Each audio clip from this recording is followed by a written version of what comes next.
Então vamos recomeçar hoje o nosso ciclo da Parashá, Baruch Hashem. Mais um ciclo, mais um ano, Sheheyanu, mais uma oportunidade da gente se aprofundar um pouco mais, da gente...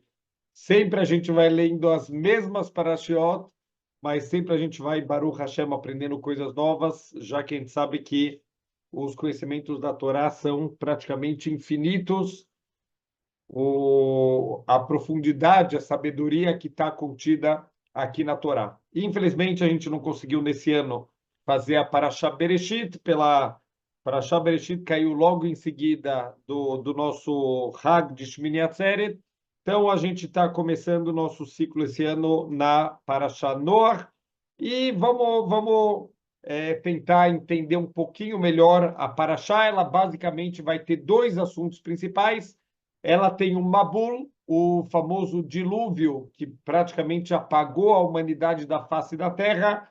10 gerações depois da criação do mundo, já tinham se perdido completamente na Avodazará, na idolatria, já estavam se perdendo em relações proibidas, em roubo, em violência. Infelizmente, não passaram mais do que 10 gerações para que a humanidade pudesse se perder completamente, a ponto de Deus falar: eu me arrependo de ter construído o mundo, de ter criado o ser humano, e eu vou destruir tudo o que eu criei. E o único que encontrou graça aos olhos de Deus foi o Noah. O Noah era um homem tzadik. Interessante é que a linguagem aqui do comecinho da Parashá tem algo que chama muita atenção. A gente terminou a Parashá da semana passada falando Noach Matzahen Beinei Hashem. O Noach, ele encontrou graça aos olhos de Deus, mesmo que a humanidade tinha se desviado completamente. E a nossa Parashá começa Ele Toldot Noach. Essas são as gerações de Noach. Noach Ish Tzadik Tamim Ayabedorotav. O Noach era um homem tzadik, ele era tamim, ele era uma pessoa íntegra, uma pessoa pura na sua geração. Et Elokim mitalech Noach. E Noach, ele andava com Hashem, ele andava nos caminhos de Hashem. Mas um detalhe aqui muito bonito, que Noach, antes de falar que ele era tzadik, ele era tamim, ele era uma pessoa íntegra, ele é uma pessoa tzadik, ele era Ish, ele era um Ben-Adam, ele é um ser humano. Antes de ser qualquer coisa, a gente tem que ser Ben-Adam, a gente tem que ser humano. E o Noah, ele demonstrou o Derech Eretz que ele tem, mesmo quando terminou o Mabul, e era óbvio que ele pode descer da arca, porque não tem mais sentido ficar na arca depois que terminou o dilúvio. Ainda assim, ele só sai da arca depois do comando de Hashem. Ele espera Deus mandar ele sair da arca, da mesma maneira que Deus mandou ele entrar. Então, ele aguarda o comando de Hashem para sair da arca. Esse é o Ish, ele é um homem, ele é um Ben-Adam. Então, a gente tem que ser, antes de ser qualquer coisa na vida, a gente tem que ser Ben-Adam, a gente tem que ser humano. E o segundo assunto aqui da Parashá, o primeiro, então, é o Mabul, é o dilúvio. E o segundo assunto aqui da Parashá vai ser o Migdal Bavel, a famosa Torre de Babel, que já virou até novela da Globo, mas não temos nada a ver com a novela da Globo, Baruch Hashem. Então, a diferença entre os dois eventos é de 340 anos, entre o final do dilúvio e a Torre de Babel. De novo, a humanidade não aprendeu, a humanidade não olhou para as consequências do desvio que eles tiveram. E pouquíssimo tempo depois, então 340 anos é relativamente pouco tempo para um novo grande erro que foi a Torre de Babel. Eu queria hoje tentar pegar um pouquinho mais a Torre de Babel, entender o que essa torre, o que ela representou, o que as pessoas queriam quando elas fizeram essa torre. Então a gente está... Vamos pegar aqui, a verdade é que assim, ela é extremamente compacta, apesar que a gente vai ter uma aula inteira falando da Torre de Babel. São pouquíssimos versículos aqui da Torá que falam da Torre de Babel, então a gente precisa, obviamente, se aprofundar, entender cada detalhe, cada palavra revela muita coisa importante sobre esse grande erro cometido pela humanidade, e que Deus ele teve que também interferir aqui da mesma forma que o dilúvio, Deus teve que interferir. Aqui na Torre de Babel, a interferência também aconteceu, mas, obviamente, de uma forma muito menos catastrófica. Quer dizer, no Mabul, no dilúvio, a humanidade foi varrida do mapa, só sobrou Noah e a família dele, enquanto aqui no Migdal Bavel a gente vai ver que o castigo foi bem diferente, foi muito menos, entre aspas, agressivo. A necessidade aqui desse castigo tão duro que teve no Mabul, apesar da motivação aqui do Migdal Bavel ser talvez até pior, e a gente vai tentar entender o que está acontecendo aqui, a gente vai ver que, estranhamente, foi muito menos agressivo, muito menos violento o que aconteceu aqui com essa geração. Então, falou o Passuca, a gente está no capítulo 11 aqui, Yud Aleph da Parashat Noach, está escrito, Vayehi kol haaretz safai hat udvarim achadim, a terra inteira, o mundo inteiro tinha uma única língua e um único propósito. Assim, a tradução Dvarim Achadim, coisas únicas, um único propósito aqui para toda a humanidade. Vaihi Benassam Mikedem, foi quando eles estavam viajando aqui do leste, Vaimtseu Bika Be'eret Shinar, e eles encontraram um vale aqui na terra de Shinar, Vayeshvu Sham, e eles decidiram habitar aqui nesse vale. Vayomru Ishel Reeu, e falou a pessoa para o seu companheiro, Avonil Benalevenim, olha, vamos fazer tijolos, Benisrefal e Srefai, vamos queimar esses tijolos, Vatei Lahem a Levená Laeven, Veachemar Ayalahem Lahomer, e o tijolo vai ser para a gente como pedra, e aqui a argamassa vai ser para a gente como o barro. Vayomru avonivnelano ir. Então, primeiro, de uma maneira aqui difícil de entender, começa a falar dos materiais de construção. Antes de falar da construção propriamente dita, já é algo que chama atenção. Tudo, cada passuco da Torá, isso é uma ideia muito importante. A gente nunca pode passar e ler a Torá como um livro de histórias. Cada palavra, cada frase, cada detalhe pode estar escondendo muitas informações. Pode não, certeza está escondendo muitas informações importantes. Então, vamos continuar aqui nos poucos versículos, mas a gente vai ver que tem muitas informações aqui profundas. Começou falando dos materiais, então vai ser o tijolo, vai ser como a pedra, e a argamassa vai ser como o barro. Vamos entender o que isso significa. Vayomru avonivnelano ir o migdal. Vamos construir para a gente uma cidade e uma torre, Veroshoba Shamaim, e o topo dela vai chegar até o céu, Venascer lá no Shem, e vamos fazer para a gente um nome.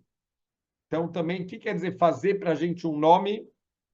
Penafutz alpnei colares, para que a gente não seja espalhado por toda a terra. Então, tem que entender qual é a preocupação. Vamos fazer uma cidade, vamos fazer uma torre até o céu, e com isso a gente vai fazer um nome e a gente não vai ser espalhado por toda a terra. Qual é a preocupação dessa geração? Vayered Hashem lirot etair, e aqui um passo que tem que chamar muita atenção. E Deus desceu para ver a cidade. O que quer dizer que Deus desceu? Deus não consegue ver as coisas lá de cima. Por que está escrito que ele desceu para ver a cidade? Vetamigdal, e ele desceu para ver aqui essa torre que estava em construção.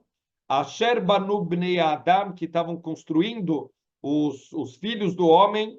Vayomer Hashem em amechad vesafa achad lekulam. Olha, eles são um único povo, com uma única língua, todos eles. Vezé ahilam lasot. E olha só o que eles começaram a fazer. Olha o que eles estão tramando aqui.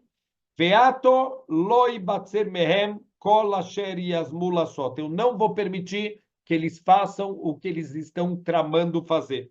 E o mais interessante, a Torá não revela o que eles estavam fazendo. A Torá não fala absolutamente qual é a motivação verdadeira que eles estavam. Por que a Torá está escondendo, parece, qual é a motivação verdadeira deles? Avô Nerdá Venavlasham Sfatam. Vamos descer lá e vamos misturar a língua deles, vamos embaralhar a letra, a língua deles, perdão, Asher lo ishmeu ish sfatreu, para que um não consiga mais entender a língua do seu companheiro. Aqui é a criação das 70 línguas do mundo. Imagina, está no meio de uma obra, no meio de uma construção, a pessoa pedia um martelo e a pessoa passava um tijolo, a pessoa pedia massa e a pessoa dava para ele a chave de fenda, começou a ter briga, começou a ter discussão, um começou a jogar as ferramentas, começou a jogar os materiais de construção na cabeça do outro, e Vaiafetz Hashem Otam Misham, Deus, com isso que ele embaralhou aqui as línguas todas, Deus fez com que eles fossem espalhados, justamente o medo deles era esse, e essa foi a consequência, eles foram espalhados de lá, Alpnei Kolaretz, pela face de toda a terra, Vayardelu Livnotair, e eles pararam de construir a cidade e, obviamente, também pararam de construir essa torre que ela deveria chegar até o céu. Alken Karashema Bavel, por isso que o lugar foi chamado de Bavel, essa é a famosa Babilônia, porque Bavel Kisham Balal Hashem Sfat Kol Haaretz, porque lá Balal Hashem ele misturou, ele embaralhou aqui todas as línguas do mundo, o Misham Efitzam Hashem Al Pnei Kol Haaretz, e de lá Hashem espalhou eles por toda a face da terra. Então, a gente está falando aqui de 9 psukim, no capítulo 11, desde do primeiro versículo até o versículo 9, é tudo que a Torá fala da Torre de Babel. Então, vamos tentar entender aqui o que está acontecendo. Vamos começar de um midrash muito interessante. Qual que é o erro?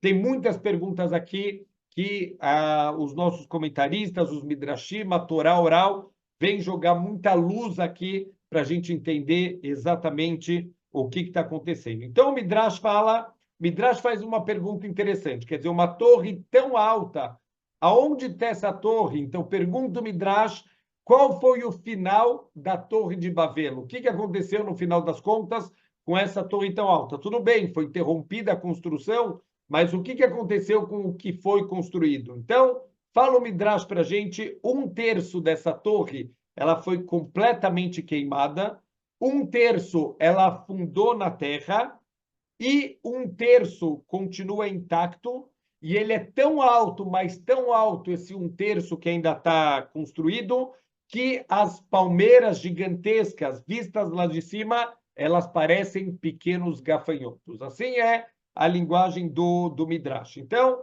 como que a gente entende aonde está esse 1/3 que é tão alto assim? Aonde está essa parte queimada, uma parte que ela afundou na terra?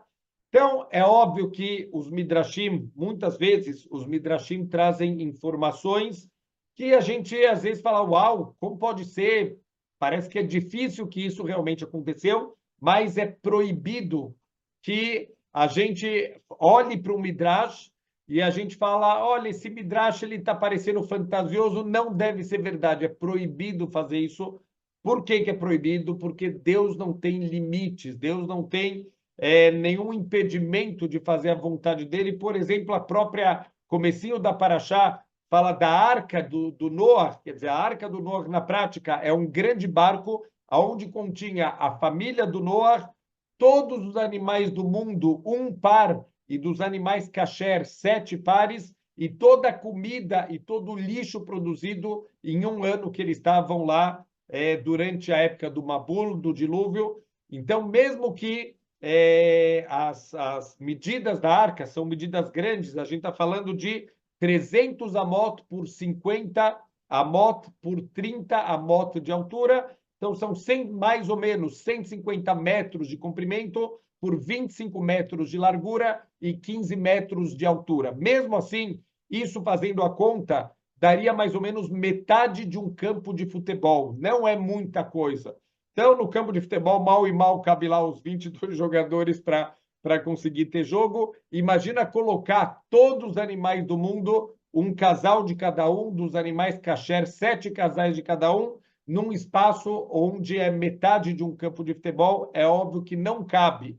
Então, Deus já fez um grande milagre lá, e da mesma maneira na nossa história, a gente sabe de muitos milagres, todos os milagres que Hashem fez na saída do Egito. Se alguém falasse para a gente um midrash que fala que no Egito teve fogo junto com gelo, caía o granizo com gelo e fogo, não, mas é impossível, água e fogo não se misturam, mas assim a Torá, ela descreve para a gente o que aconteceu, então é proibido para a gente pegar um midrash, fala, não, esse midrash é mentira, tá? Tem um midrash que fala que um pássaro gigantesco caiu um ovo dele e alagou uma cidade inteira. Ah, esse midrash é mentira. É proibido a gente falar isso, porque Deus pode criar o que ele quiser. Mas alguns midrashim, e isso a gente precisa de Massoret, eu preciso de Torá oral, com uma transmissão, para falar que, olha, esse midrash, ele pode ser que ele não é literal. Então, às vezes, a gente tem uma transmissão oral que alguns midrashim, eles não devem ser entendidos literalmente, e sim tem uma certa mensagem codificada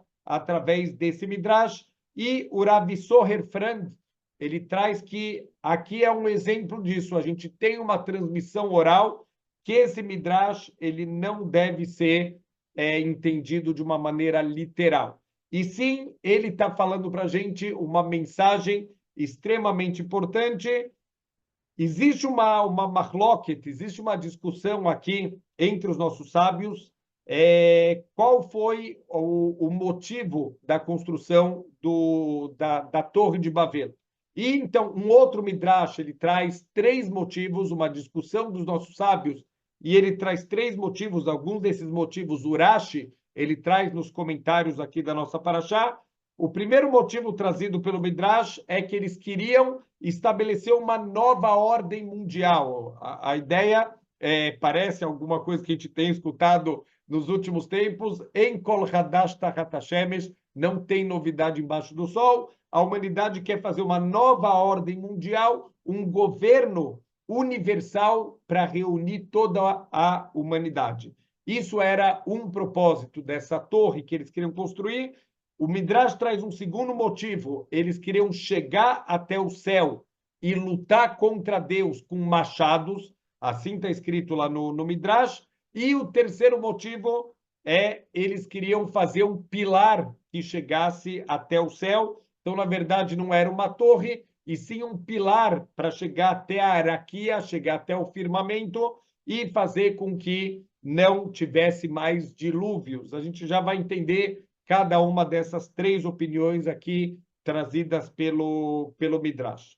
Então, só para entender um pouquinho esse terceiro motivo, as pessoas pensavam que o dilúvio era um fenômeno cíclico, olha, acontece de tempos em tempos, como existe esse firmamento que Deus fez, e as águas vão se acumulando em cima desse firmamento, tem uma hora que o céu não aguenta mais, o céu arrebenta, e essa água cai, foi isso que aconteceu no dilúvio. Vamos evitar que isso aconteça de novo, construindo um pilar. Então, na verdade, a Torre de Babel é um reforço estrutural do mundo.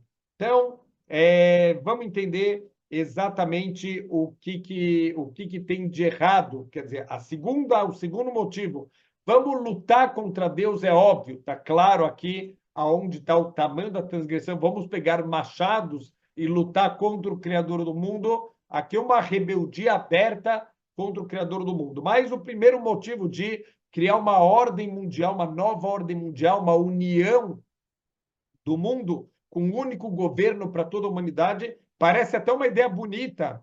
O que tem de errado nisso? E esse reforço estrutural também parece uma ideia interessante. Olha, a gente quer melhorar o mundo, a gente quer ajudar o mundo a ter mais estabilidade fisicamente falando.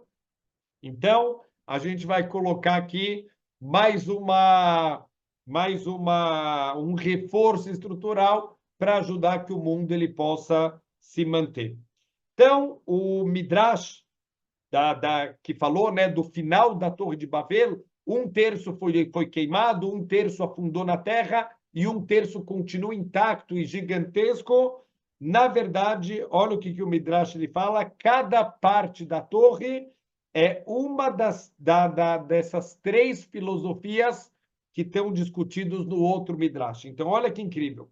A filosofia de lutar contra Deus, de pegar machado, subir lá no céu e lutar contra Deus, isso foi queimado e destruído. Isso praticamente não existe mais no mundo. Não é que terminou o ateísmo, infelizmente existem ainda ateus no mundo, ainda existem lugares com idolatrias, mas a grande maioria do mundo hoje em dia é monoteísta e os piores monstros da humanidade, eles fazem as coisas em nome de Deus, eles não fazem contra Deus. Acabamos de ver tudo que o Hamas fez de queimar bebês, de violentar meninas, em nome de Deus, tudo em nome de Deus, não é uma transgressão, estamos fazendo uma mitzvah, estamos fazendo a vontade de Deus, queimando bebês no forno, violentando mulheres, matando pais na frente de crianças. Isso tudo em nome de Deus foi feito, não foi feito. Então, por mais que monstruosidades hoje em dia não são feitos como uma rebeldia contra Deus. Óbvio que é um desvio,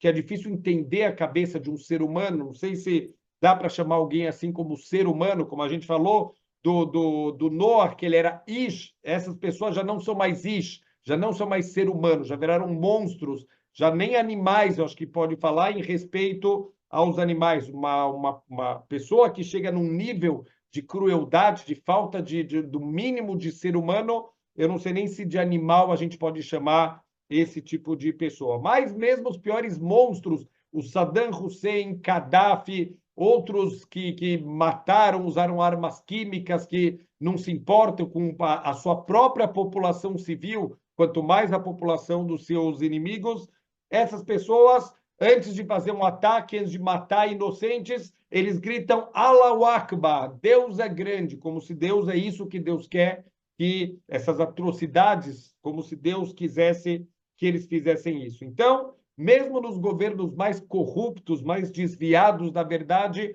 com perversidade, não existe uma rebeldia contra Deus. As pessoas acham que, inclusive, eles estão sim fazendo a vontade do Criador do mundo. A segunda parte da torre, essa aqui, ela afundou na terra, e assim o Midrash fala que de tempos em tempos ela coloca de novo a cabeça para fora e depois de um tempo volta a afundar. Isso é a segunda filosofia, essa nova ordem mundial, esse governo que vai estar unindo toda a humanidade. Então, o que é isso? Isso é a famosa, na época da Primeira Guerra Mundial, foi criada a Liga das Nações para unir o mundo inteiro, mas obviamente durou muito pouco, já começou logo depois, tentaram unir o mundo inteiro, alguns anos depois já veio a Segunda Guerra Mundial, as pessoas, milhões de mortos na Segunda Guerra Mundial, então a gente sentiu muito, a Israel, 6 milhões de mortos só dentro do povo judeu, 9 milhões de russos, fora mortos em todas as outras nações. Então a gente viu que a Liga das Nações, um lixo, não adiantou para nada. Quer dizer, era a proposta de unir o mundo num único governo, numa única ideia, não funcionou. Depois disso veio a ONU. A ONU, acho que atualmente não precisa nem falar muito sobre como é um lugar corrupto, como é um lugar desviado da verdade, como é um lugar completamente com um propósito equivocado, com ideias completamente tortas, que a última coisa que está conseguindo é unificar o mundo, trazer paz para o mundo, está trazendo só discórdia, só está trazendo mais guerra e mais confusão. Então a gente vê que a ONU também já é completamente falida, completamente corrupta. A gente vê pessoas da ONU que faziam parte do Hamas, do Hezbollah, que cediam espaço para guardar armas, para guardar coisas, para matar civis do povo judeu. Então, a gente vê quanto a ONU é realmente um grande fracasso. Então, de tempos em tempos, essa filosofia de tentar um governo mundial, ela surge, mas depois ela de novo afunda na terra, ela desaparece completamente. A Torá, ela garantiu para a gente, só vai existir realmente um único governo quando chegar o Mashiach, Bayom Ha'u, Yeh Hashem Echad Ushmo Echad. Naquele dia vai ser um único Deus para o mundo inteiro e aí sim a gente vai ter um governo único, só que sob o comando de Deus, não sob o comando do Gutierrez, o comando da ONU, de pessoas corruptas e pessoas que estão se desviando da verdade. E a terceira filosofia, que é a filosofia de construir aqui um pilar até o céu, seria a filosofia de atribuir tudo o que acontece no mundo ao acaso. Sabe por que aconteceu o dilúvio? Acaso, olha, vai acumulando água lá no teto do mundo, depois de um tempo o teto colapsa e inunda o mundo inteiro, e isso vai acontecendo. O que tem a ver com a gente? Nada. A única coisa que a gente pode fazer é reforçar estruturalmente o teto do mundo.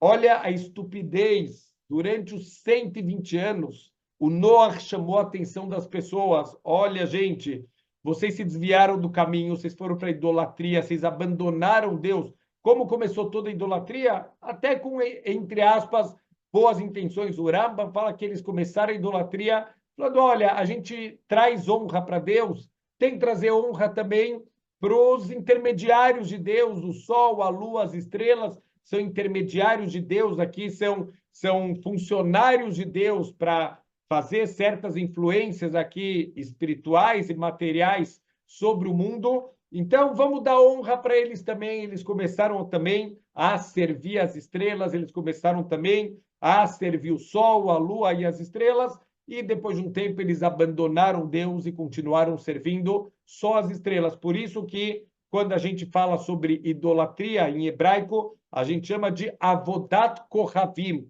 é servir as estrelas, porque essa é a origem de toda a idolatria na humanidade. Então, ao invés de eles entender, de eles escutarem o Noah, olha, vocês estão se desviando, eles ridicularizaram o Noah, eles não aprenderam nada.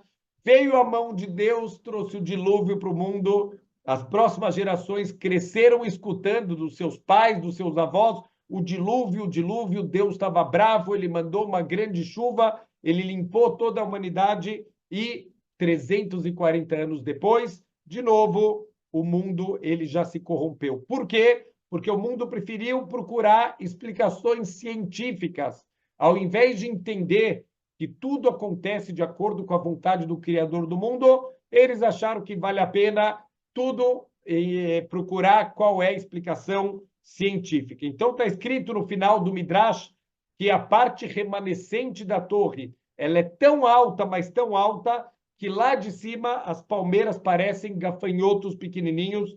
O que significa isso? Mesmo quando Deus faz milagres abertos, mesmo quando a mão de Hashem está evidente, as pessoas conseguem ver isso de uma maneira minimizada. Não, isso na verdade é um acaso.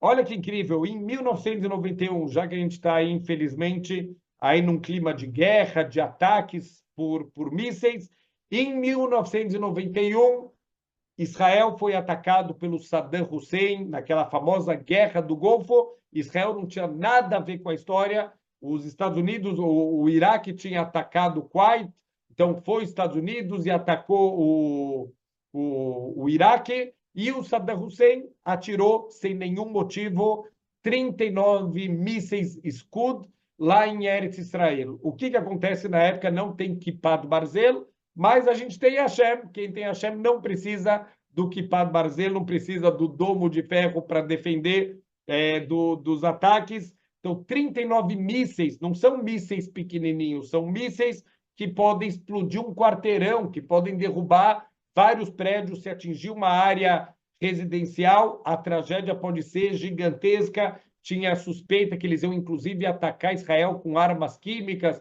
Então, na época, foi distribuído também máscaras de gás para se tivesse algum ataque químico. E aconteceu um milagre: 39 mísseis foram atirados em Israel e não teve nenhuma morte direta por causa de uma explosão desses mísseis. Esses mísseis não mataram ninguém. Isso foi um milagre aberto. Não é que os 39 mísseis não caíram. Caíram, mas não mataram ninguém.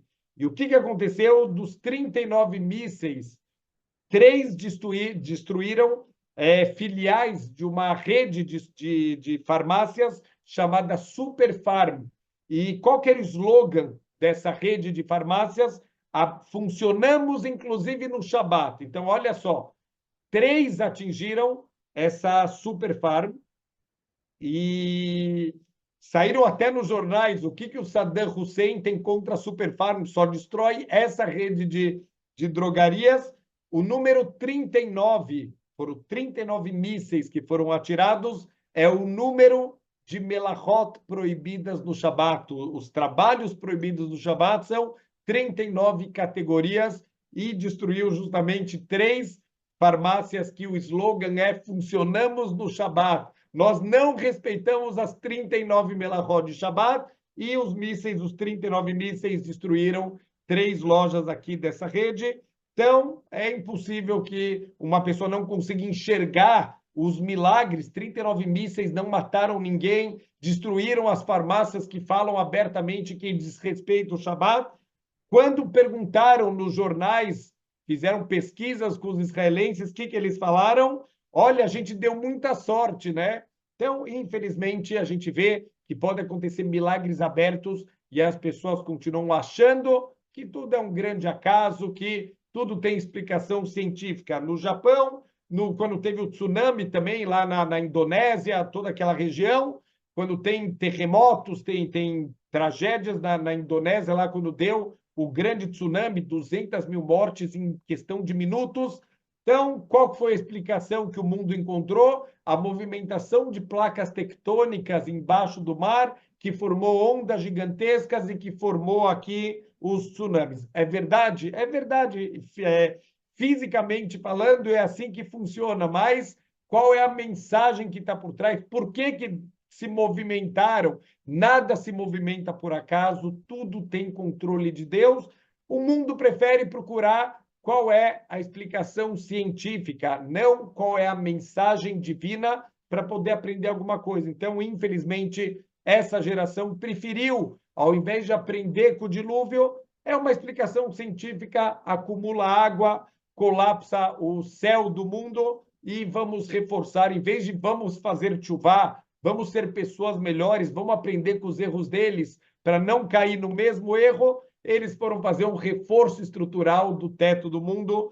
Então, agora já dá para entender um pouquinho melhor o que está acontecendo, qual foi o erro aqui da humanidade. Mas vamos tentar ver um pouquinho dos detalhes aqui. Vamos voltar aqui para o Passuk, que ele fala até mesmo antes da construção aqui da torre. A gente viu que o Passuk fala sobre os materiais de construção. Olha, vamos fazer tijolos e vamos queimar os tijolos no fogo. Então, aqui estamos falando de um avanço tecnológico, quer dizer, teve aqui a tecnologia que está avançando aqui no mundo. Na época, tudo era construído com pedras, então as pedras eram tiradas de pedreiras naturais, e agora tivemos um avanço tecnológico, e justamente aqui na época da Torre de Babel, a gente vai ver que não é nenhuma coincidência, eles começaram a ter avanços tecnológicos, eles aprenderam a queimar tijolos, então agora eles podem passar a fazer construções usando tijolos, eles não dependem mais das pedras. E o tijolo vai servir como pedra, e o betume, eles também conseguiram um outro material, ele vai ser a argamassa, ele vai ser como antigamente eles usavam o barro para fazer a liga, para fazer a construção, agora eles já descobriram um outro material, betume, para poder fazer as construções também. Então, eles estão substituindo, por alguma maneira, os materiais que são encontrados na natureza por materiais que já têm algum tipo aqui de industrialização, que já tem aqui alguma tecnologia envolvida para a fabricação desses materiais. Por que a Torá ela está falando sobre os materiais de construção? Óbvio que não tem nenhum detalhe, não tem uma letra mais na Torá, óbvio que esses detalhes aqui não estão sendo ensinados de forma aleatória, só cultura geral, não tem cultura geral, a Torá está ensinando coisas profundas. Então, fala para a gente, o Rav Yohanan Zweig, que aqui é a chave para entender qual foi o grande erro daquela geração. Apesar de parecer só um detalhe construtivo, a gente sabe que o ser humano ele está fazendo uma substituição de materiais naturais por materiais feitos pelo ser humano. Qual é a mensagem que a Torá ela está dando para a gente? O propósito da Torre de Babel, em última instância, o propósito deles é ir contra Deus. Eu quero tirar Deus do mundo, eu vou substituir todos os materiais que Deus ele fabrica e eu vou substituir por materiais que o ser humano fabrica. Nós somos tecnológicos, nós somos avançados, nós não precisamos mais de Deus. A nossa tecnologia é o nosso novo Deus, a gente não precisa mais do Criador do mundo. É isso que eles estão indo. Fala Urashi, que eles estavam, primeiro passuca aqui, Vaihi Kolaret Safai Had, o mundo inteiro tinha uma única língua, o Dvarim Ahadim, o que significa Dvarim Ahadim? Fala Urashi, Ahadim vem de Ihud, Ihudosh Elolam, eles estão indo contra a unicidade do mundo, o Deus do mundo, que é um só, Hashem Echad. A humanidade está indo contra esse Deus, Dvarim Ahadim, a gente quer ir contra Deus, a gente vai usar as tecnologias como o nosso novo Deus. Então, o Ibn Ezra, ele explica para a gente que eles estão vivendo no mundo com a ilusão que eu não preciso mais de Deus. Agora que a gente tem a tecnologia ao nosso favor, eu vou abandonar os materiais que eu usava de Deus e eu vou fazer o meu próprio material. O ser humano virou o seu próprio Deus e a gente não precisa mais servir e se conectar com o Criador do mundo. Isso tem a ver também com Mabul. Olha que incrível, todos os grandes avanços tecnológicos que a Torá ela vem contar para a gente são seguidas de tragédias. Isso, de novo, não é uma coincidência. O ser humano começa a ter gavá, a ter o orgulho, a altivez, achar que eu não preciso mais de Deus, já que eu sou tão esperto, eu não preciso mais de Deus, como se não fosse Deus que tivesse colocado essa sabedoria e que permitisse que todos esses avanços tecnológicos eles acontecessem. O ser humano, ao invés de agradecer, ao invés de se conectar com Deus, usa os avanços para se desconectar. O Noah, por que o nome dele é Noah? Noah vem de Menuhá, vem de descanso. O pai do Noah percebeu que o nascimento do Noah ia trazer luz para o mundo, ia trazer descanso para o mundo, e realmente o Noah ele inventou várias coisas agrícolas, o arado foi inventado pelo Noah, outras técnicas e ferramentas agrícolas, tudo isso foi o Noah que ele inventou. O Noah foi o primeiro que nasceu depois da morte de Adam Arishon, quer dizer, mesmo essas 10 gerações de Adam até Noah, o Adam estava vivo, ele faleceu, e logo depois do falecimento do Adam, nasceu Noah.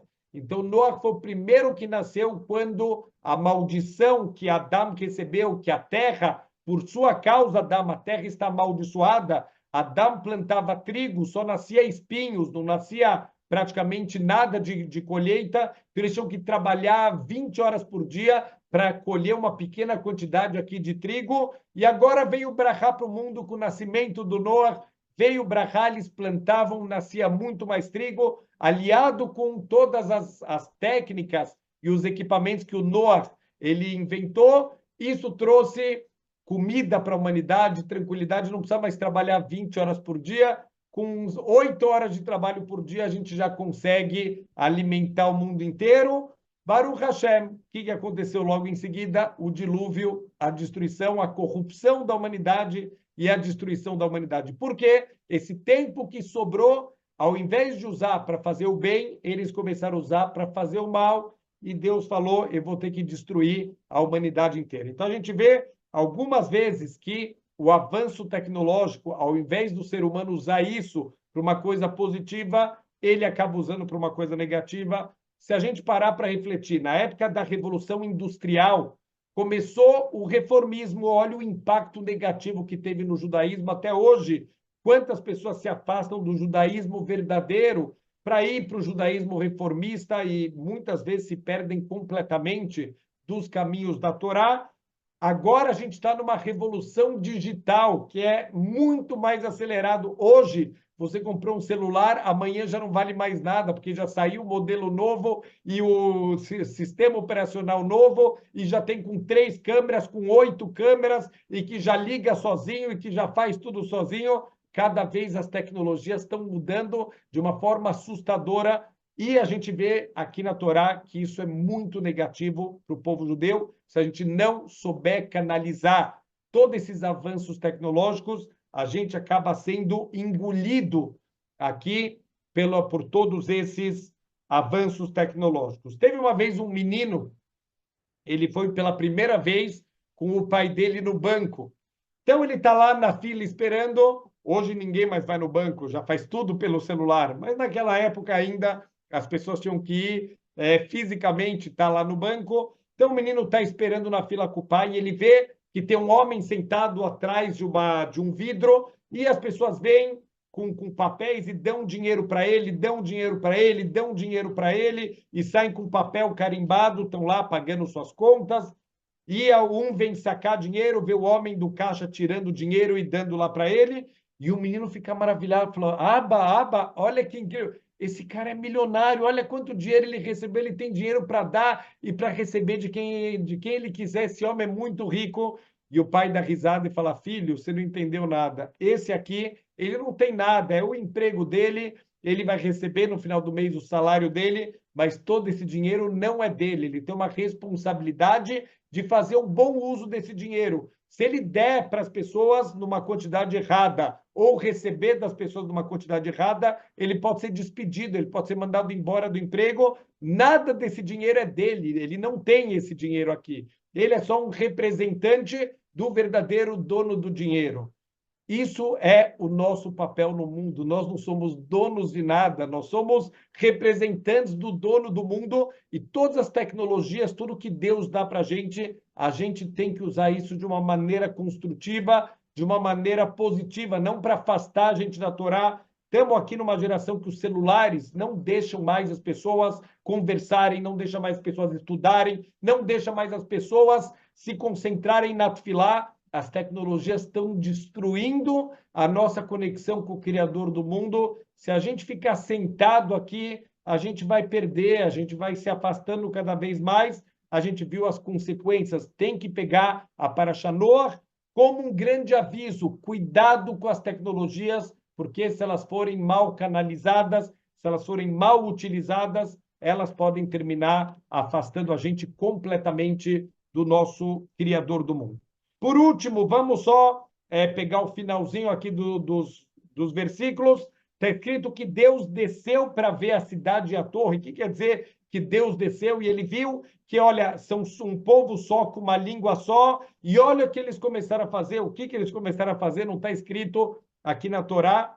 E como Deus castigou eles, misturou a língua deles. Então, vamos entender aqui exatamente o que está acontecendo. A gente falou de todas essas ideias quiseram fazer um reforço estrutural, quiseram lutar contra Deus, quiseram fazer uma união aqui. Vamos tentar focar essa parte da união, porque aqui aparentemente não tem nada de tão grave, não tem nada de errado, não parece uma rebeldia contra Deus que mereça ser castigado. Então, olha o que fala o Rav Yosef Lei Bloch, Zecher Tzadik Libraha.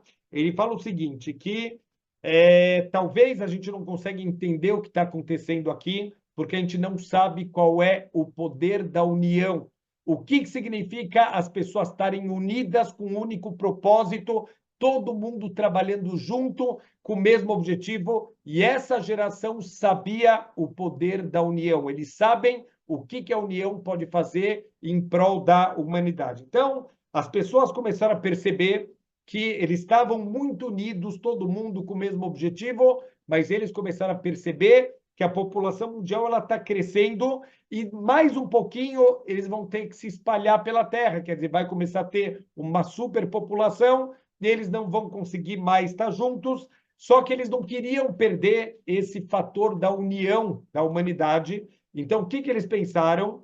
Eles entendiam que através da união eles podem vencer as guerras, eles podem vencer as doenças, eles podem acabar com as tragédias do mundo. Imagina se o mundo inteiro trabalhasse junto para curar doenças, se o mundo inteiro trabalhasse junto para desenvolver tecnologias para melhorar nossa vida. O que ia ser? Tudo que é gasto, bilhões de dólares, infelizmente, que Israel tem que gastar para se defender de ataques, se esses bilhões de dólares fossem usados para desenvolver equipamentos para melhorar a vida e remédios e equipamentos de diagnóstico, as doenças talvez já teriam sido erradicadas do mundo. Então, a união poderia, e realmente a gente tem aqui esse grande potencial, a união tem um grande potencial aqui para toda a humanidade. Então, tudo que foi descoberto já no mundo, a gente sabe que é uma gota d'água de tudo que poderia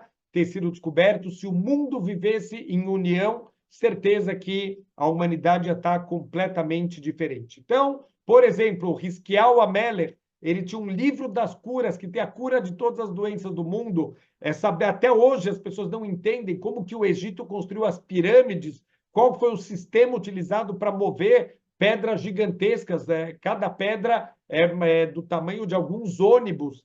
Então, a gente realmente não tem ideia de muitas das tecnologias que existiam antigamente. A gente se acha avançado tecnologicamente, a gente não consegue nem explicar muitas coisas que eram feitas no passado. Mas, no fundo, o que quer dizer que Deus desceu para ver a cidade e a torre? Deus entendeu que tem aqui uma intenção negativa no coração das pessoas. No fundo, o que Deus ele percebeu? Que as pessoas querem viver juntas. De novo, como a gente falou dos avanços tecnológicos, a ideia, na verdade, é a gente não precisar de Deus. A união vai dar tanto poder para a gente que a gente vai poder ir contra o Criador do mundo, a gente vai poder vencer Deus e destruir. Obviamente que, de acordo com esse entendimento, o que o Midrash falou, que eles queriam subir no céu para lutar com machados contra Deus, não é um entendimento literal. Eles não queriam literalmente lutar contra Deus, mas eles queriam que essa união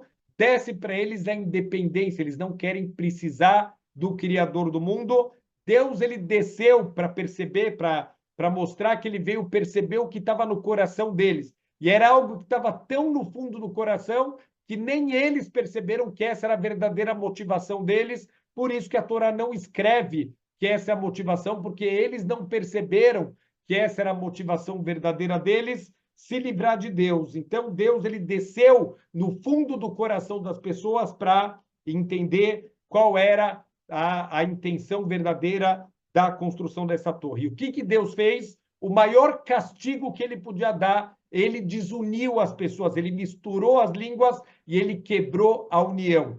Uma geração que entende o valor da união não tem castigo maior do que esse, quer dizer, eles estavam com medo de se afastar para perder a união, e Deus falou: se a união de vocês é para tirar o Criador do mundo, então é isso que vocês vão ter, uma desunião total, e eu vou tirar, vou acabar com o poder de vocês, porque vocês estão usando esse poder de maneira equivocada.